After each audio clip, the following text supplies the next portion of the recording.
All right, welcome to the Wyld Farm Family Fun Show, episode 13. I can't believe it already. I say this every episode, but I'm sure once we get to 100, we'll say something very similar. It just feels like a crazy journey. It started with just Nick and I connecting from mutual friends and on LinkedIn, and all of a sudden building this awesome relationship around food and kitchen and food awareness, and has really bloomed into this amazing show with some amazing guests. And so if you're just joining us for the first time, this show is all about farm, food, family, and most importantly, fun. We try to bring on guests from all walks of life around those areas, but we also like to have a little fun in the kitchen. And with Chef Nick, he shares a recipe at the end of the show. So there's a little bit of cooking aspect and everything in the kitchen, which is kind of nice. But thank you for everybody that supported us thus far. My name is Troy. I'm the founder of FarmBridge. We help out with local food systems and supporting farms, farm workers, markets, and consumers. And then Nick is a awesome, amazing chef, health coach, and many other things from Minnesota. And so he'll share a little bit about what he does too. Nick, how you doing today? Hey, happy Thankful Thursday, Troy. And if I'm not mistaken, isn't this episode 14? Hey, if it is, that means that we're just getting so I used thought to last one was episode 13. I don't know. Anyway, well, first off, such a pleasure to be with you and our esteemed guest, Jami, here today. And if you're joining us for the first time, welcome. And if you're returning to tune in and see what we've got going on today, well, welcome back. We're so grateful that you are here. Yes, like Troy said, my name's Nick. I live in Minneapolis, Minnesota. And I run a company called Wyld Joy, which is all about, combining, using food as an access point, food and cooking as an access point to greater conversation, deeper connection, and greater intimacy. So without further ado, let's bring up Jami because she's going to drop in some serious stories and knowledge about life on the farm, beef farm, cattle farm. Jami, how are you today? And welcome to the show. Well, thank you very much for having me. You're welcome. And I know right before we went live, you are, as I said, you have one of the best fridges that I've ever seen. It's like it's a paradise in that fridge for me. So I'm actually sitting in my farm store, which is located right on my farm, and we're open 5 days a week, and people can come in and shop and buy beef and pork and lamb and bison and Mooville Creamery items. So yeah, wow, it's a great fridge. That's amazing. Excellent. And so Jami and I know each other from connecting about a few years ago now. When I was just getting started, she graciously welcomed me into her home to talk about what we were trying to do in the local community with FarmBridge. We ended up shifting from what we did then to something new now. But I still reflect back on that opportunity of sitting in your living room and having those conversations with you. And so this is a real treat to me because I'm really looking forward to this conversation. And I believe Jami's going to offer a lot of great insight, not only about farming, but life lessons on the farm with their kids. And then maybe diving in a little bit too with about breast cancer. And so I know the latest thing I've saw lately on breast cancer, I believe, is about 1 in 8 U.S. women, or about 13%, will experience breast cancer in their lifetime. And so it's definitely an area to be concerned about. And you're a very thoughtful person around this topic. But anyways, Jami, can I just ask a real quick question? When you sat in your living room, which is weird to think about in these days, but Jami, did you make a mistake? Did I make a mistake? Yeah. Oh yeah, I can't remember. I've had chemo since then, so my brain doesn't remember everything. But I did make a mistake, but I can't remember now what it was. Awesome.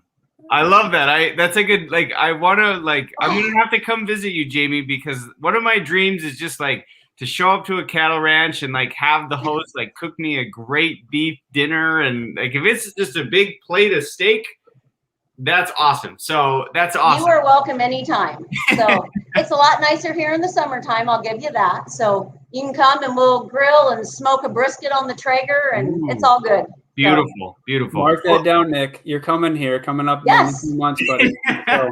Well, if you put beef brisket on the smoker as an invitation, chances are I'm going to show up. So I love beef brisket. So show up. I like when people show up at my place. So we're all good. Awesome. Well, thank you for that, Jami, and really looking forward to having you. Troy, back to you. Yeah. So Jami, and I know this is shared a little bit on your guys' website, but I believe the storyline of your farm was where you worked on the farm before now owning it. And so just walk through that story with us, like not only the story of how that come to be, but the story of Jami, so we can kind of see the transition to where you are today and where you're going. Well, my husband grew up in Ontario, Canada, and I grew up in Indiana. And we were married and lived in Canada and had a great job there. And we had an opportunity to come to Ridgeview Farm to manage this farm. The farm initially only had about 30 cows, and the gentleman was either going to go big or he was going to get out. So he hired us to come down, and the farm went big. Back then, in 99, when we got here, we didn't have the meat store. We sold some quarters and halves here and half that. But we mainly sold breeding stock. We sold purebred Hereford cattle throughout the United States and Canada. So those cattle went into other people's cow herds and made mama cows and breeding bulls and show cattle for other farms. So we always looked really closely at genetics because that was part of our business. And over time, we started growing all their feed. And then about 10 years ago, we started selling more and more beef. And so then I got this opportunity to go to the Caledonia Farmers Market and start selling individual cuts of meat. And that's just really how our farm store transpired. So we started with one direction, and as time and things change and our family grew and our needs changed, then this is what we ended up with. So my husband still works on the farm as much as he can. He has a job at our local elevator, so he's an agronomist. And so he helps other farmers grow crops. And then when he gets home, he comes and helps me with cows and fencing and whatever has to be done that I didn't get done that day. So, because there's always a list. Yeah. And you have boys too, right, to help you out too? Yep. So we have 3 boys. Our oldest is almost 20. So he doesn't live with us, and he works in masonry. So his passion is not the farm, and that is perfectly fine. All my boys are very trade oriented. Our youngest 2 are still in high school. It is not likely they're going to farm. They have different passions in life. They want to go into welding and things like that, and that's great. They learn a lot on the farm, and they have lots of great opportunity to tinker with different stuff, whether it's working on mechanics or dealing with the livestock, but they still help on the farm every day as well because, well, they live here and they don't really have a choice. So yeah. So, and you mentioned mechanics there. So I'm just curious, like there's been a few farms where I've had to visit, and one of the things that they talk about is like being innovative, like using what you have on the farm to create things or to make things work. And so do you have any stories around that? Like things you've kind of like invented or put together on the farm? Well, most of our stuff is just really kind of rigged together some days because ultimately things break when nothing's open, there's no parts. You have to fix things. You have to think outside the box sometimes on how you're going to get a water bowl to work or a gator to run or a tractor to start or how you're going to get the tire blown up when it's out in the middle of the field. So every day is kind of a learning curve, and some days it goes well and other days it doesn't. So other days you just learn. So yeah, absolutely. And so to describe your farm to us so that everybody can kind of understand like where your cows are and like the grazing process or anything like that. Like explain the layout and stuff. So our main farm is 190 acres and it's all pasture. We have one field that we turn into corn. It's about 25 acres. And the reason it's corn every year is because in the fall, after we harvest the corn, it's a great place to send those cows in the fall. And because in the fall, when it gets a little muddy, they start tromping up fields and things like that. So we send them to that pasture that has corn, or that field that has corn in it. and they eat the corn stubble, and we can feed them out there without them ruining the grass that we have in all their pastures. And then on the other side of the road, we have what we call the show barn, and it's 35 acres. It's where the farm store is located. It's mainly where our show and sale cattle are kept. We have a kitchen and a hospitality room in this barn. It's also where everything gets fixed. All my husband's tractors and tools and things are in here as well. We also have a live auction ring. So the second Sunday of October every year, we have a live production sale, and people from all over the United States and Canada come and buy our breeding stock. So it's not just us. We have 3 other farms that contribute purebred Hereford cattle. And we have people that we see once a year that come to our farm mainly just to buy cattle for their own farms. So, and that's kind of how everything works. We have pasture everywhere, and then we rent about another 650 acres where we grow hay and beans and corn and spelts and oats and barley. So. Incredible. So, and you manage that all by yourself, with the exception of your help with your husband and your kids, right? Yep. So we don't have any hired help. So obviously our boys help us and my husband helps. We have great neighbors that when the cows get out will help us put them in, of course, but we don't have hired help. It's just us, and we're what I would consider a true family farm. So it's if my husband and I need to be gone for the weekend, our boys are in charge of the farm. They've grown up here. They know what to look for and what to do, and they become very innovative in fixing things if we're not around. So they obviously, kids are a blessing, but it's great to watch your kids grow up and find their own path. Yeah. I have a real quick question here, Jami. Yes. So thank you for sharing.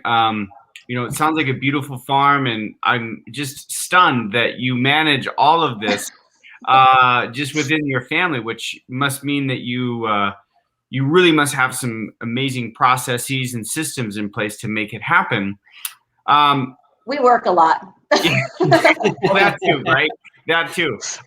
So, and I know, like you said, it's a family farm, and maybe your boys won't continue on with the farming tradition, but what are the values that you have created because of growing your family through this farm? Like, what are some of those values that have been created by having this family farm? I'm fortunate because I grew up on a farm too. So you certainly learn about life cycles. And on the farm, things are born almost every day, but things also die. So there's that aspect of life that some people don't experience before it becomes a person. So there's that aspect of life. Our boys have learned to be, I don't know, mechanics and plumbers and just a little bit of everything because you have to on the farm. They have most certainly learned to work hard. We don't have video games in our house. It's not something we have ever had. The boys will never say they're bored because there's enough work to do that if they tell me they're bored, I've got a list for them too. So it's fantastic in the fact that I have watched them from the time they are born, watch their dad and I work really hard, and they have really picked up on those work ethics and the honesty of working hard and working for the things that you want. So our boys have never had a problem getting jobs off the farm either, because whoever they talk to, they know they're hard workers. So not only do our boys work on our farm, they all work off our farm as well. So that, and everyone always states how hard of workers they are, and they can come up with solutions to problems without having to ask, which is good. Wow. That's amazing. And so who does all the cooking? Well, I do all the cooking. I thoroughly enjoy cooking. So everything that I cook is from scratch. Like I made chicken noodle soup today and rolled out the noodles. And so it's just, I don't know. I enjoy cooking, but I also get up really early too. So what is early, Jami? Tell us what early is. Typically by 4 a.m. I am already up and rolling. So, but that's, and some days it's earlier than that. So it just, and right now it's calving season. So we calve about 100 cows between February 1 and about April 10th or so. So they need checked every couple hours throughout the night. So Most of our cows will calve just fine on their own, but there's the odd time where the calf is mispresented or it's a first-time calver and she needs some help. So constantly checking on them and making sure they're all doing well. So it's like having babies, basically. It's like having babies every year. Yeah. So, which I'm thankful my husband likes to stay up a little bit later, so he takes care of some of those night ones, and then I get up early and take care of that. So he gets up early too, but if I get up in the night, I can go right back to sleep if I need to, where he's not geared that way. So we just have to make our life work, and that's just how it is. Yeah. And what's incredible, every time I see you guys or see you at the market or anything, you guys are always upbeat, willing to have conversations with people and everything. And so despite having to work long hours, getting up early and everything, you guys are always present, which is amazing. And we're truly grateful for that. Thank you. We love our life. You can't do the things that we do every day and hate this industry or hate this job. It just it doesn't work that way. It has to be in your heart, and it has to be a passion that you're driven by. So, because there's lots of days that don't go anywhere near how you'd like them to. So you have to love what you do, even on the really tough days. Yeah. And go ahead, Nick. Oh yeah. Well, I just want to ask, so you came into the farm, you didn't, you weren't sure you were going to, that you came to Ridgeview. Like, what is it, Jami, that you love most about it? Like, what gets you up every day right at 4 a.m. or a little bit 4 a.m.? Like, what do you love most about what you do? I love everything about my life. Like, every morning I can drink my coffee as the sun comes up, walking through my cows. That's probably my favorite part of the day. Hopefully nothing goes wrong or something hasn't gone wrong in the night, but just, I don't know, the crisp morning, walking with your cup of coffee and seeing the herd, I love aspects of that. And the seasons are always changing. So come here another couple months when we have green grass again and we got all these new babies running around, there's joy in every day. So it's just, I don't know, my heart is very full, and I'm so blessed to God put me here to do what I do. Yes. So a little bit of a segue here, but I know earlier on in the conversation you mentioned chemo, and so would love to dive into that experience that you had with breast cancer, just as an awareness for anybody out there that may or may not have it or may experience it. What are some things that you have to offer them about strength and everything else? Well, first and foremost, get your mammogram. I cannot stress enough that you have to go get a mammogram, MRI, anything to get tested at least once a year. Some people put it off because they're scared, but ultimately, if you can catch it early, your chance of survival is so much greater. So I am a big advocate. If I need to hold your hand through the process, I most certainly will. I was fortunate in some manners that I was at the high risk center. My mother passed away when she was 49 of breast cancer. So I was an advocate for my own health, which ended up being a great blessing for me. So I had a mammogram and everything was fine. But 6 months later, through the high risk clinic, they do a mammogram and a MRI offset by 6 months. And that MRI found a lump. So luckily, it was early, and even though the cancer was quite aggressive, I had a fantastic team of doctors. So, so far, I am healthy, and they are continually checking on me and making sure I'm good. But I will hold anyone's hand that needs to go or is scared or has questions. Technology is so much better than what it used to be, and the medicines that they use to kill cancer are so much better on the patient than they used to be. So for those that are scared, I just want them to reach out to whomever they need to get the care that they need. And it is a life-changing disease, that's for sure. But at the same time, it also makes you stronger. So you have to look at your life as being a blessing, and every day do whatever you can. And even when I was on treatments, I still went out and did my chores every day. It was one of those things that I felt I had to do to keep me going. And those were on days I didn't feel good, I still went out and looked at cows, and that was kind of the highlight of my days. So it's everyone handles things differently, but if you can look at it on a positive side and not as a self-pity side, then that's the best you can do. So, but early detection and early treatment are by far the best thing you can do for yourself. Great. Yeah. And thank you for sharing that too. And I know that there are a lot of people out there that may experience breast cancer in their lifetime and have a decision to make whether they share it with somebody or they try to fight with it on their own. But it sounds like encouraging them to really have a support system would really help them, especially during any times where they're going through the chemo or they're feeling in a state of just being completely drained. But also, too, what you said in there makes a lot of sense, which is still stick to what you love. Right. Stick to those passion projects or whatever you have going on, because that is what kind of motivates you every day anyways. And so don't let go of those.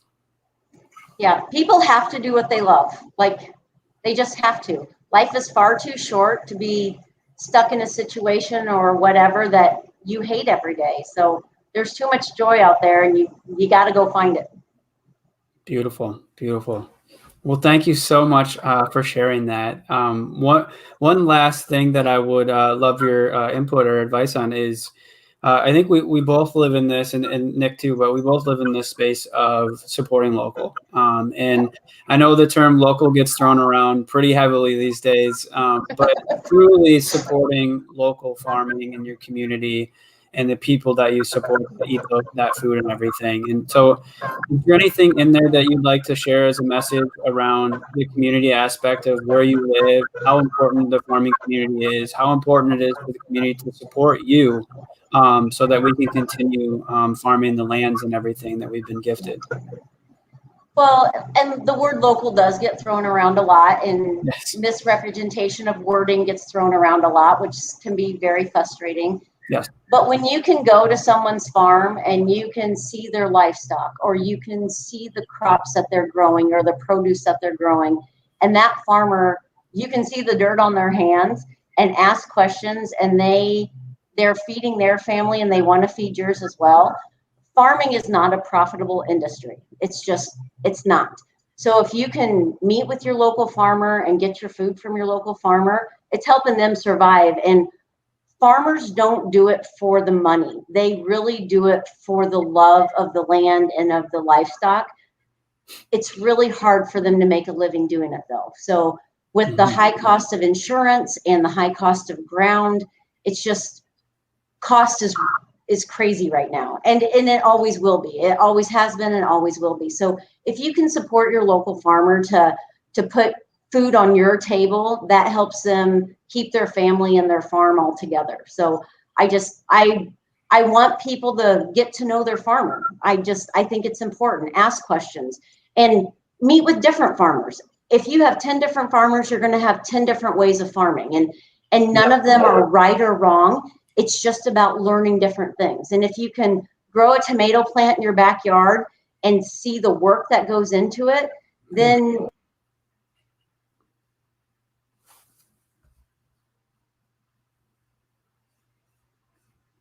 from.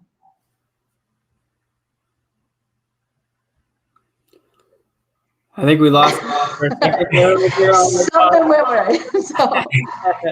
No, but I think where you're ending that is make sure you ask questions, you learn, you keep an open mind, because there's not one way to do things, and the importance of trying it out yourself at home, like you said, like do a little small garden, because then it gives you appreciation of what those farmers do on a daily basis in a large scale, just so that they can provide great tasting food for you and your families.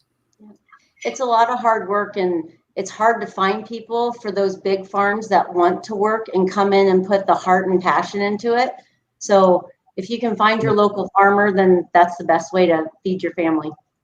100%. I think Nick and I have mentioned this so many times on the show. I like to think of it as voltage, which is like the food that's grown next to you gives you the most amount of vitality, because it's really, truly coming straight from your backyard to your plate. And every time we go to the grocery store, we have no idea where the food comes from. And most times when you talk to people about an apple, it's traveled from China, and they're blown away when you tell them that. And so at that point, like, when do you question the nutrients that are actually in the food? And so there's absolutely a cost factor there, which unfortunately probably stems from many different economic factors, big ag all the way up to big food chains. But what's not truly discounted in all that process is the true nature of the nutrients of the food right in your backyard. Yep. So there's truth to that, because your local farmer knows, like for our cattle, we know that Michigan is selenium deficient. We know those things. We have to supplement selenium to keep our cattle healthy. So your local farmer is going to know what is natural to your area or what needs to be added to that animal's nutritional value. So it's important to ask those questions. So, and if you want to get into farming, have a couple cows or whatever, you need to find a breeder that is willing to help you. Most people that get a little bit of ground, they think it's great. They go buy some cattle and they have no idea the work that goes into it or what those animals need. So find someone who's willing to help you and mentor you through the process. Excellent. And do you guys offer educate, like if there's somebody in the Alto area or in Michigan, do you guys offer some coaching? We actually help lots of people. So I had a lady here the other day with a problem with a sick goat. So we haven't had goats in a long time, but I am always willing to help people and help people like learn about their livestock or learn about how to grow things. So I've always had a garden. We grow lots of corn and stuff for our cattle as well, but we're always willing to answer questions with livestock or ag industry or any of that. So excellent. Nick, did you have a question? I do have a question, and Jami, thank you so much for sharing your incredible story and experience of strength and hope and courage through the breast cancer. I'm just blown away by your courage and your ability to just wake up and still do what you love and how that really served you.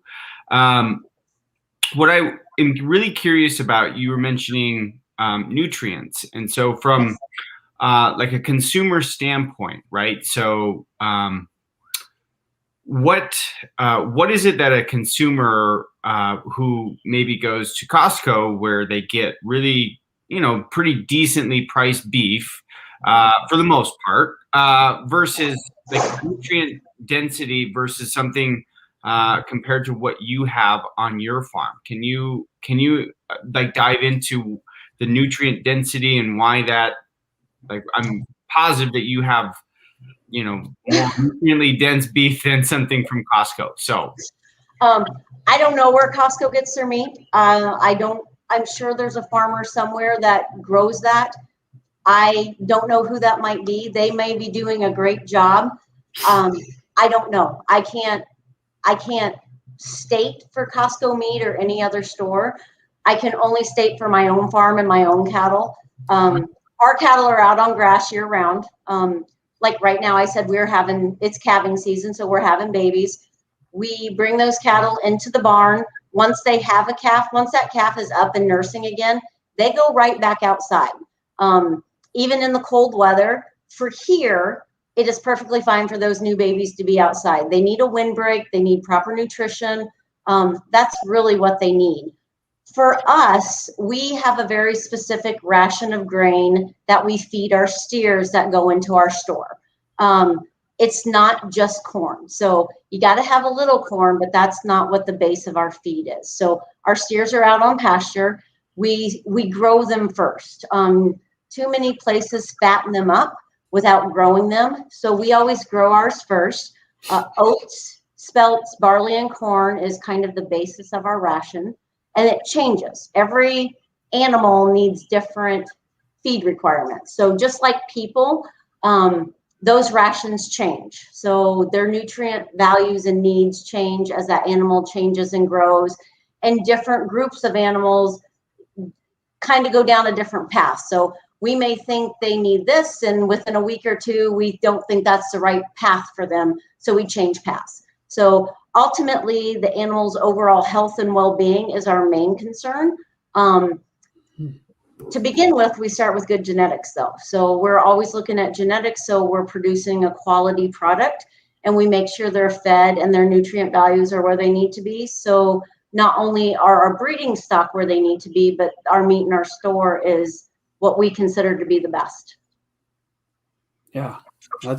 Thank you for that. And what does you mentioned genetics and why that's important. So I'm just kind of really curious, like, what are you looking for as far as like what is an acceptably like genetic like what is acceptable and what would be like a warning sign that this cow maybe doesn't quite have the right genetics that you're looking for? Like, what are you measuring and monitoring amongst those genetics? So to begin with, we started with purebred Herefords. So those Herefords all came with papers, all registration papers, which tells us their genetics. Within those genetics, not just their sire and dam or their mom and dad, but it also comes with a list of what we call EPD numbers. Those numbers are based off of data that is collected as far as estimate of what a cow is going to produce milk-wise. Is she going to have enough milk to raise her baby? Is she going to have a big calf? Is she going to have a small calf? So genetics plays a really big part in everything that we do, not just from our purebred side, but even from our meat store side. So those EPD numbers, and when we look at cattle, we look at those to see who's going to give us the most marbling. What is their feed conversion going to be? Every time I bring in a new steer that we have harvested, not only do I visually look at that meat, but I'm making notes. I know who its sire is. I know who its dam is. I know how much it's been fed. I know what its feed conversion is. I know if I like the way that steak looks, is it marbled the way I want it to? If we get a group of steers that they're maybe not marbled up the way I'd like to see them, then we just don't use that bull anymore. We find a different bull that we're going to use, and we look at the genetics of that bull to make sure under the carcass is what we want on our plate. So genetics play a big part of it. Yes, yes, 100. I hear that, and I thank you for diving into that. And at least I'm learning a lot just through what you said, what you just shared, just as far as like even that component of it, like knowing where the genetics of the cow comes from, right? Like that's a whole nother depth and understanding of. So that's amazing that you are so diligent and knowledgeable around that. So thank you for sharing. Thank you.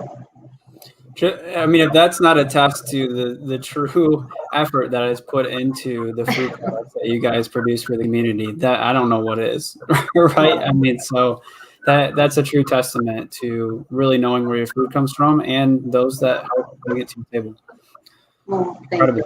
I'm fortunate my husband's really good at picking out good cattle too. So he does a lot of judging at cattle shows. So we've always been dedicated to making sure we have sound stock. So I'm very blessed to have him too. So he's got a keen eye for it. He does. That he does. So. Well, good. Well, thank you so much, Jami. Is there any last thoughts you want to share with our listeners before we kick it over to Nick in the kitchen? Don't be afraid to ask questions. Find your local farmer. Be kind to your neighbor. Yes. So enjoy your life. That's about it. That's right. I have one more question for Jami before before we kick it over to me. But one, I guess it's a two-sided question here. One, what is one of the more popular cuts of meat that you sell out of your farm store? And then two, like, what is your most like favorite dish to cook with your product, your cows, and from your farm? We sell a lot of steaks. I mean, you can't beat a great steak, that's for sure. So my steak of choice would be is a rib steak or a Delmonico. So comes from the rib section, has a little extra fat, has a little extra flavor. That is my steak of choice. But everyone has their own personal favorites. I love to cook in general, so I don't know. There's nothing better than a steak on the grill with a nice cold beer in the summertime, I guess. So really, so I don't know. We do all kinds of sides. We grow about 4 acres of sweet corn. So it's nice to have sweet corn in the summertime. So a great burger on the grill in the summer is good too. So I don't know. I like all food, and I don't know. I'm willing to try anything really. So I think food is great. So Yeah, no, that's awesome. Well, I just for your information, Troy shared with me the other day that his ideal dinner date is a backyard burger with Mark Wahlberg. So maybe you can help him make that happen sometime. Okay. All right. We'll see what we can do. I love it. Thanks, Nick.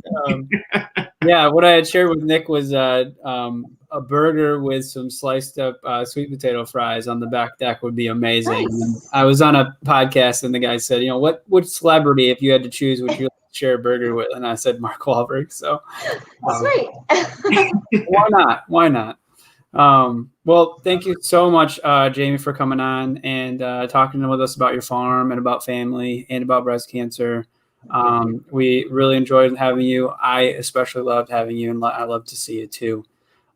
We always invite our guests to stick around and watch Nick in the kitchen if you have time, and see what he's whipping up. And I told him that you could probably offer him some advice or some tips or everything because of all the steak and stuff that you make for your family. And so feel free to kind of chime in as he's working through that. I'm sure it'll be delicious. All right, Nick, what you got for us today? Yes. Thank you again, Jami, for being on the show and just for sharing all that you have experienced and your incredible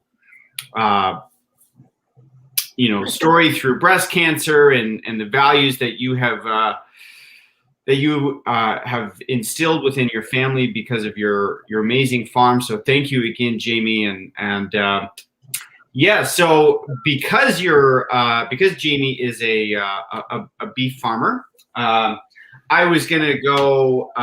It's almost the weekend, and one of my favorite like Saturday brunchish or Sunday brunch meals is simply just steak and eggs. And so I thought, why not feature my cast iron pan, a couple secrets around searing a steak, and then just putting a nice over easy egg on top with like a little frisee on the bottom. I think it's just one of my most favorite Sunday afternoon, Sunday brunch.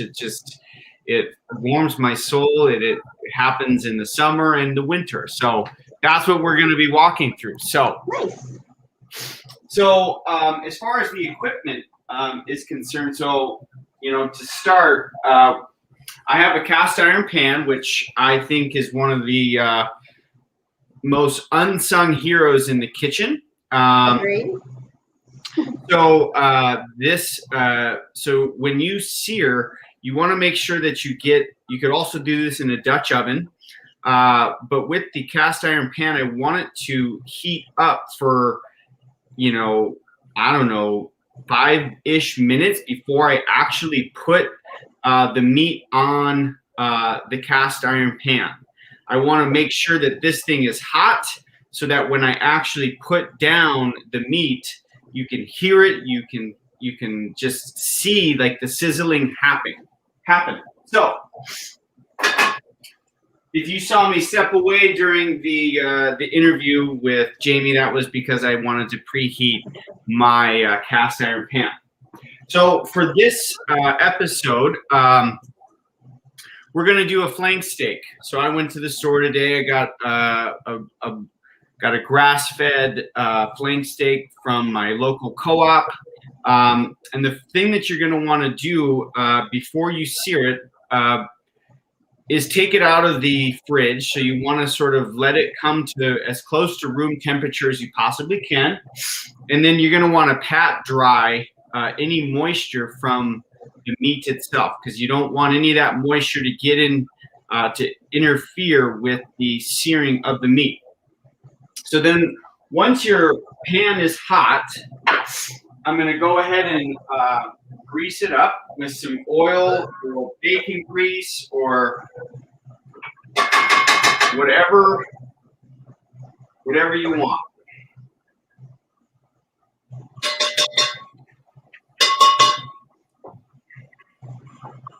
And so what I'm doing here is once I put that oil down, I'm going to come over and I'm going to salt up my flank steak here. So I'm going to hold it up, get a nice even spread.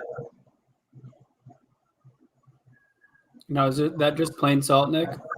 So one of the things I do, Troy, is I have a little salt jar next to my oven or next to my stove. I mix about 1 part of kosher coarse salt, and so 4 parts kosher salt to 1 part pepper. So I have a mix. Okay, nice. Would you ever add like garlic or any other seasoning in there for that case, or not really? Yes, that is a possibility. If I'm kind of old school in some regards, where like it just depends on what I'm seasoning, right? Like if I'm going to be seasoning up a soup that I've already used garlic in, I don't know if I really want garlic salt or garlic powder in there. I'm not going to say it's going to alter the taste too much, but I just want to make sure that like when I'm balancing flavors that I'm hitting the fat, acid, salt, and sweet. Yeah. So okay. I just want to make sure so the pure salt in that is what I'm really kind of going for. Yeah. Even pepper's a little bit cheating. So when you come to your cast iron pan, when you know it's ready to sear, you're going to sort of see it shimmer, and then I'm going to go ahead and take my meat and I'm going to throw it down on the pan. And when I throw it down on the stove, you want to make sure that they're not touching. You want plenty of space in between. So as that sears, I'm going to go ahead and get the rest of my ingredients all set. So I have a little bit of a little frisee that I'm going to put together here. So I'm going to add a little bit of olive oil, but I forgot to get my ingredients. So a little olive oil.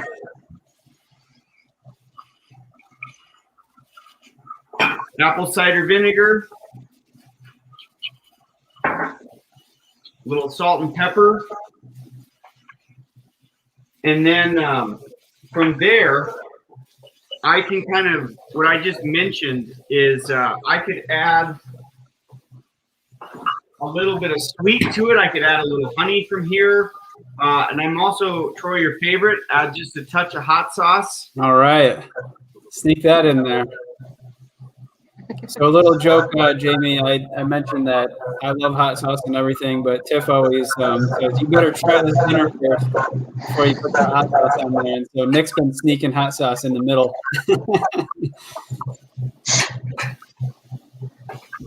So then I'm going to give it a little bit of a taste. So what I'm looking for with this little raw frisee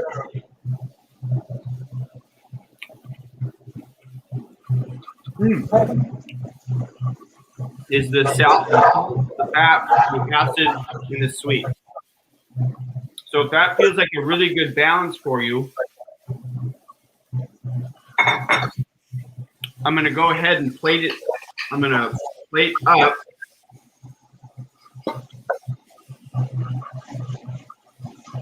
the greens.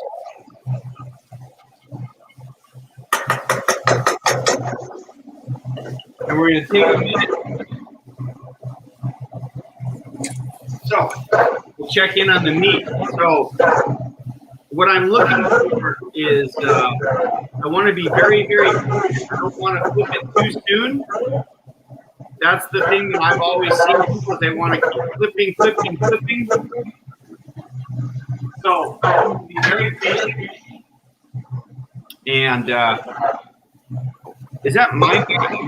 Am I coming back really bad? I think it might be.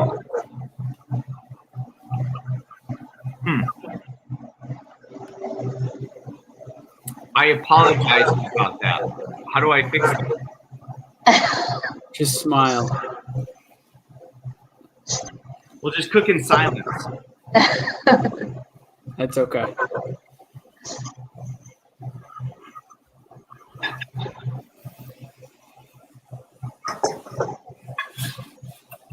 Look at that. Beautiful. Beautiful. That looks good, man.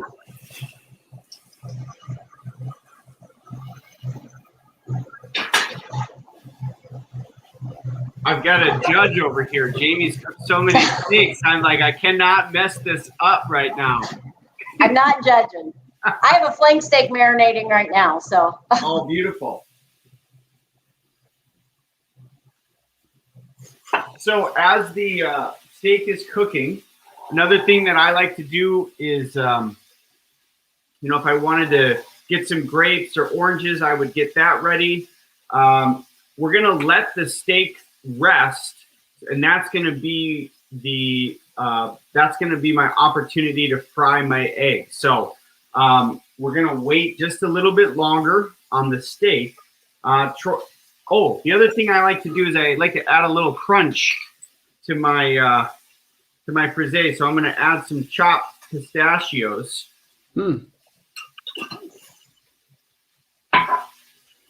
I like things with texture. Like, how do I always thinking about adding just a little bit of texture to my salads, to my dishes, to rice bowls. So some kind of crunch in there really helps, I think really adds a dynamic to the dish as well as fills it out as far as the experience and what it does for the experience of the food in your mouth. Mm-hmm.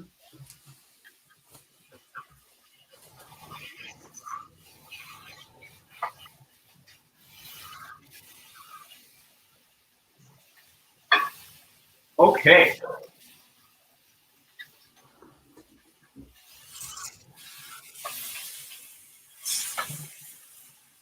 So we've got a good sear going on. Next thing I want to do is if you can kind of see, you want to try to get all four sides seared up to try to lock in that moisture. So if you can see that this part was kind of red, I want to kind of give it a nice sear.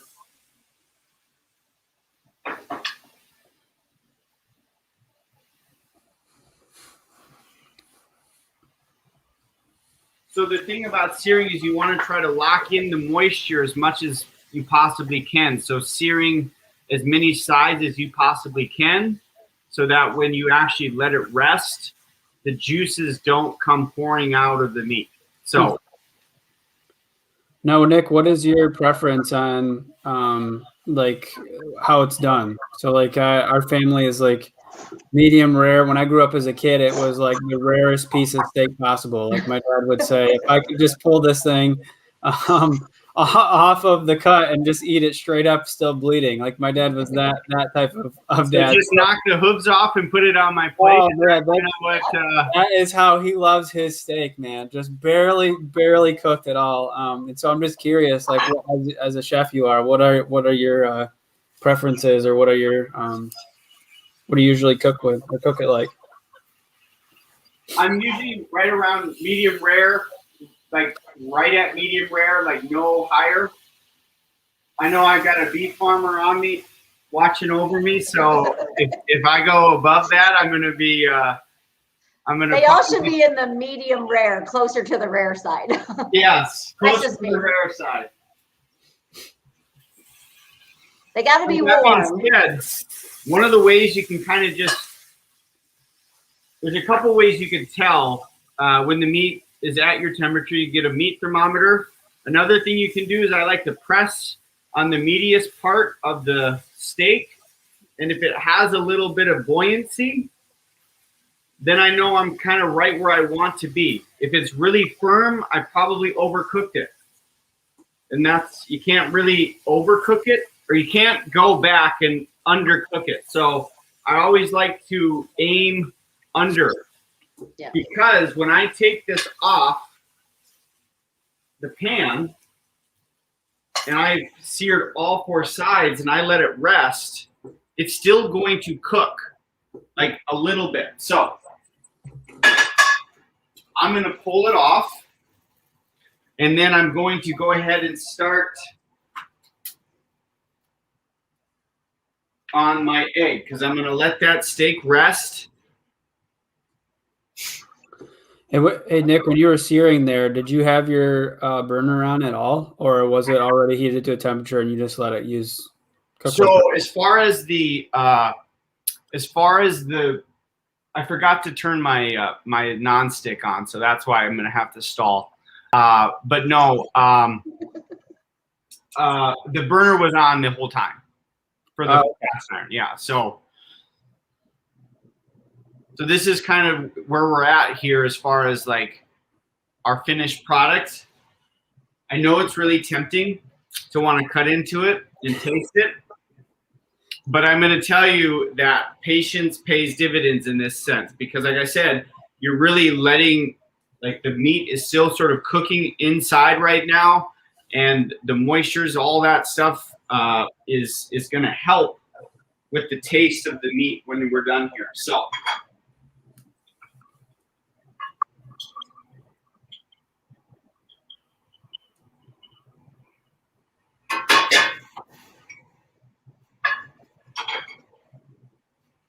Troy, what's your favorite brunch recipe?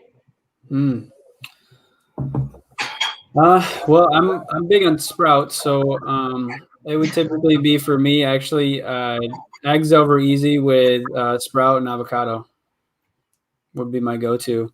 The boys love breads and stuff, right? So Trevin's is going to be something similar to that, but would be a bagel probably underneath it, as well as Tiff and Kellen. The bagel man himself, huh? Yeah, the bagel man. I swear. I was telling Nick, yeah, Trevin is just always asking for bagels. So that's funny. All right, so I've got the egg going.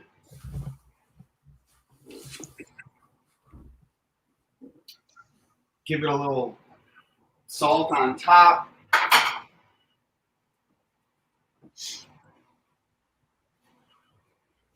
So what I might go ahead and do while I wait for that to get done is I'm going to go ahead and slice up my flank steak. So when I'm slicing up flank steak, I want to make sure that I'm cutting against the grain. So if you can kind of see, whoa, I just spilled all over. So there's a piece of the flank steak where you can see the grain coming this way. So I don't want to cut this way. I want to cut against it. So a little bit of a pro tip there, right, Jamie?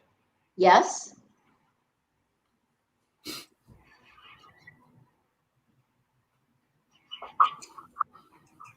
Ooh, I think I got her just right, Jamie. It looks beautiful from what I can see.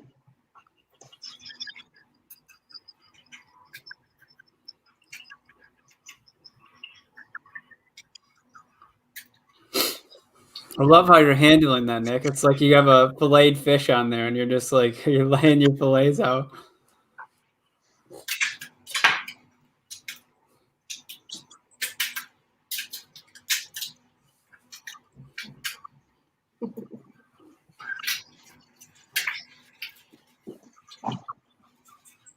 All right. So now that we're here, I'm gonna just lay out my steak on top. Might as well give it a taste check. Mmm.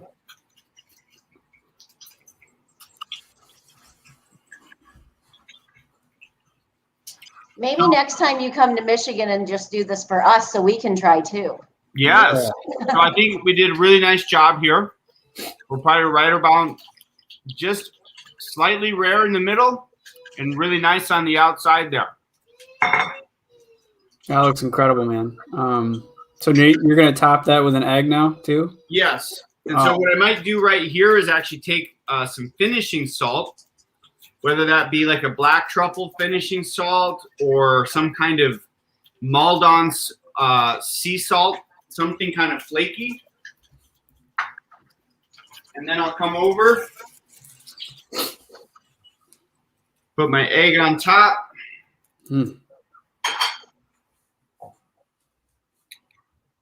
And so then what will happen is that you'll, like when that egg breaks, that's also going to be a part of your dressing.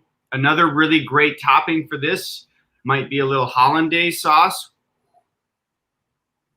That would be the bee's knees right there. But there you go. So you have the Ridgeview Saturday brunch special right here. It looks beautiful. Or some fresh herbs, some chives, parsley, something, you know, even if it was that kind of that simple. So it doesn't have to get crazy. Troy, I know you'd probably be dumping some hot sauce on here, and that's okay too. So yeah, just a dab. You built it into the recipe. We unfortunately can't do that because the kids would never eat it then. So I have to wait till the end. So there you have it, man. And what are we calling this dish for our listeners? We'll obviously put that in the recipe, but we'll call it the Ridgeview Sunrise Special. All right, I love it. Cool. You gotta have a cup of coffee in your hand when you do it, right, Jamie? That or a mimosa, one or the other. Or a mimosa. There you go. Yes. Excellent. Well, thank you, Nick. I'll make sure that we chat that recipe in for you guys. I've also chatted in how you can reach Jami. And so I put her website in there. If you guys are curious about learning more about their farm or connecting with her, please do so. I will chat in Nick's website again as well, because not only does Nick make these beautiful dishes for our show and everything, but he also offers workshops and coaching, health coaching in the kitchen too. So if you're ever curious about diving into a little bit more on the journey in food conversations and how much attention Nick puts in his food, I would encourage you to reach out. So we'll chat that in as well. All right. So thank you, everybody who joined us today. If you are just joining us now, we hope that you go back and listen. We have Jami Goble with us today from Ridgeview Farm in Alto, Michigan. We truly dived into her story, farming, and breast cancer awareness as well. So we hope that you go back and check that out. And then if you saw at the end here, we had some fun in the kitchen, as always, with Chef Nick. And we will make sure that we share that recipe with you. So thank you for joining us. Thank you to all the listeners out there that will join us later, either through the YouTube channel or through any of the podcasting streaming platforms. Again, this is a show that talks all about family, food, farm, and most importantly, fun. And so there's all smiles here. We love what we do. And so go out there and, you know, for the sake of this theme of this show, and the way that we focus our life around here is go out there and make sure to support your local farmer in the community and enjoy the food and conversations around that food. So thanks you for joining us. We hope everybody has a great week. Thank you, Troy. Thank you, Jamie. Thank you, Nick. Thanks, Troy. Have a great day. You too. Thank you. Bye-bye.